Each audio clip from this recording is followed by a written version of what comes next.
Jaganmohan Reddy press conference అయిపోగానే పయ్యావుల కేశవ్ గారు మాట్లాడారు. పయ్యావుల కేశవ్ భాష అభ్యంతరకరమైన భాషగా కనిపించలా. ఆయన సెటైర్‌లేశారు. ఆయన ఇంకేదో మాట్లాడారు. వివేకానంద రెడ్డి హత్య గురించి మాట్లాడారు. అభ్యంతరకరం వైసీపీకి ఉండొచ్చు. కానీ లాంగ్వేజ్‌లో వల్గారిటీనో తప్పుపడడానికి ఏం కనపడలా. కానీ చంద్రబాబు నాయుడు గారు ప్రెస్ కాన్ఫరెన్స్ పెట్టారు. చంద్రబాబు నాయుడు గారు ప్రెస్ కాన్ఫరెన్స్‌లో వాళ్ళ కార్యకర్తల్ని మేనిఫెస్టో ఇచ్చి ఇంటింటికి పంపుతామని ఏదో కార్యక్రమానికి శ్రీకారం చుట్టబోతున్నాం అని చెప్తున్నారు. లైక్ గడప గడప తరహా కార్యక్రమాన్ని శ్రీకారం చుట్టబోతున్నాం అని చెప్పారు. ఇక్కడ వైసీపీ నాయకులు ఎవరన్నా వచ్చి గడప గడపకు వెళ్తున్న మా కార్యకర్తలను ప్రశ్నిస్తే తాట తీస్తా అంటున్నారు ఆయన ముఖ్యమంత్రిగా.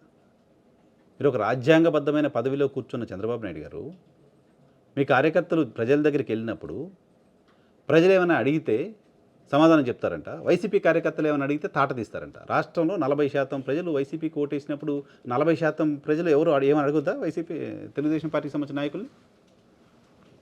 ఈ 40% మంది ప్రభుత్వం ఏం చేస్తుంది, ఏం చేయలేదని ప్రశ్నించొద్దా? ఈ 40% మందిని తాట తీసేస్తారా మీరు?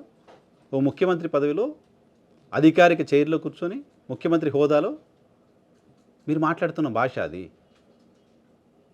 ఏం చెప్తున్నారు? ఏం చెప్పదలుచుకున్నారు ఆంధ్రప్రదేశ్ రాష్ట్ర ప్రజలకి? ఆంధ్రప్రదేశ్ నుంచి బయట నుంచి చూస్తున్న వాళ్ళకి ఏం చెప్పదలుచుకున్నారు? ఆంధ్రప్రదేశ్‌ని బయట నుంచి చూస్తున్న వాళ్ళకు.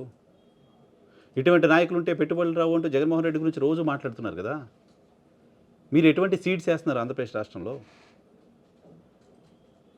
తరిమేయండి నా కొడుకుల్ని లాంటి భాష ఆంధ్రప్రదేశ్ సంబంధించిన రాజకీయ పార్టీల నాయకులు మాట్లాడుతుంటే, కొట్టేయండి, తరిమేయండి, నరికేయండి ఈ భాష మాట్లాడుతుంటే రాష్ట్రాన్ని లీడ్ చేస్తున్న వాళ్ళు ఈ భాష మీరే మాట్లాడతారు.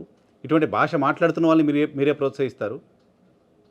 మళ్ళీ ఆంధ్రప్రదేశ్‌కి పెట్టుబడులు రావాలంటే భయపడుతుందంటే ఓన్లీ జగన్మోహన్ రెడ్డిని చూపిస్తున్నారు. మీరేం తక్కువ?